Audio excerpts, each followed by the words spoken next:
Nicolas Maduro, les yeux bandés, menottés. Donald Trump vient de dévoiler ce cliché du président vénézuélien sur son réseau social. Il est emmené aux États-Unis après avoir été capturé et exfiltré. Clara de Antoni revient sur cette opération militaire menée dans la nuit. Des détonations qui retentissent dans Caracas et des infrastructures militaires en feu.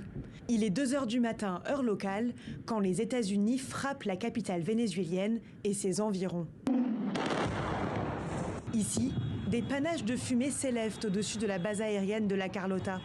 Là, des explosions à proximité de l'aéroport d'Higuerote, à une centaine de kilomètres de la capitale. Parmi les lieux touchés, également, le complexe de Fuerte Tiuna, plus grande installation militaire du pays. Très vite, le président vénézuélien Nicolas Maduro décrète l'état d'urgence sur tout le territoire. Mais 1 heure plus tard, Donald Trump annonce la capture de ce dernier. Les États-Unis d'Amérique ont mené avec succès une opération militaire de grande envergure contre le Venezuela et son dirigeant, le président Nicolas Maduro, qui a été capturé avec son épouse et exilé hors du pays. Très vite, le ministre de l'Intérieur apparaît aux côtés d'hommes en armes. Après avoir évalué les dégâts causés par l'attaque criminelle et terroriste contre notre peuple, notre sol national, nos installations électriques, il s'agit d'une attaque contre le Venezuela, la République bolivarienne du Venezuela.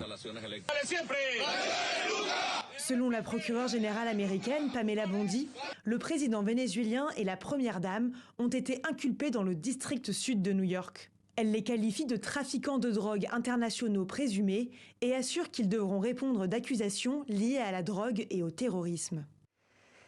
Et nous retrouvons en direct de Caracas notre correspondante Alice Campagnol. Alice, quelle est l'atmosphère sur place? Est-ce que l'armée est déployée?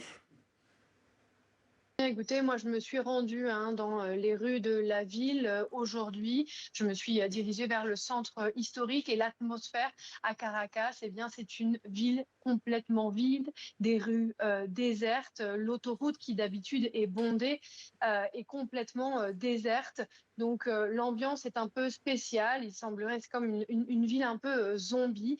La seule chose que l'on voit, ce sont les files devant les supermarchés, car les gens sont inquiets, donc ils préfèrent faire des réserves de nourriture. Ils ont l'habitude des crises, les Vénézuéliens, et ils savent que dans ces cas-là, eh bien, il faut avoir de l'eau, avoir à manger, avoir le frigo rempli. Donc l'armée n'est pas tellement déployée, si vous voulez mon avis. Moi, de ce que j'ai pu voir, oui, il y a des militaires dans la ville, mais c'est une habitude ici. N'oubliez pas, ce pays est un pays militarisé, dirigé habituellement par des militaires, donc c'est normal qu'il y ait des militaires dans la rue.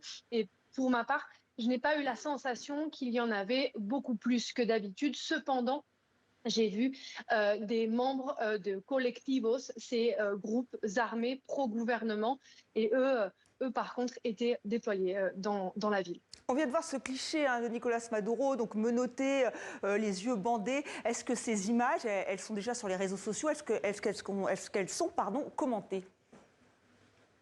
Évidemment qu'elles sont commentées, les gens sont ou désespérés ou bien très joyeux, très contents de ce qui se passe. Ils sont nombreux à vouloir avoir demandé à ce que Nicolas Maduro quitte le pouvoir. C'est un homme très impopulaire dans le pays. Alors cependant, il faut rappeler qu'ici, les médias publics sont complètement muselés. Donc c'est une image que vous ne verrez évidemment pas à la télévision, mais c'est une image qui est diffusée sur les portails de médias indépendants qui sont difficiles d'accès ici au Venezuela, mais évidemment sur les réseaux, c'est une image que l'on voit partout. Partout. Merci Alice Campagnol, donc en direct de Caracas.